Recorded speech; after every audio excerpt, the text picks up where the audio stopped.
gudoomiyaha xisbiga mucaaradka ee Soomaaliland Injineer Faysal Cali Waraabe oo isagu muddooyinkii u dambeeyay socdaal shaqo ku mariyay qaar ka mid ah wadamada qaaradda Afrika ayaa maanta ku soo guriyay noqday dalka isagoona ka warramay socdaalkii uu ku tagay wadamada qaaradda Afrika. Faysal Cali Waraabe oo arrimahaas ka hadlaya ayaa wuxuu yiri daan waxaan maqnaa ilaa 13 bilan maqnaa waxaan soo maray wadamada Ethiopia Kenya iyo Tanzania saddexda baan soo maray waxaan ahayd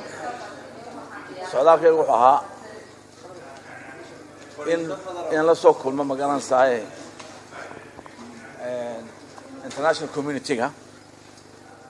geesta kalena mar gudoomiyaha xisbiga mucaaradka ee Injineer Faysal Cali Waraabe wax laga weydiiyay hadal hayntii muddooyinka la hadlayay in muddo kordhin loo sameeyo xukuumadda talada dalkan haysa ayaa wuxuu yiri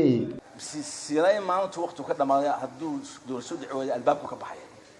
Soomaaliland jira ka baxo maxaa isbiyaal Soomaaliland diijirin wan yar la koriyo tiiba dul taagan dawlad baa la sameeyaa kumeel gaara oo kulmiyahan وأنا خبك ينام دكتور شيء لكن كل استنبه كورس حرام كفردا برلمان حرام كفردا هذه الدولة حرام كنقط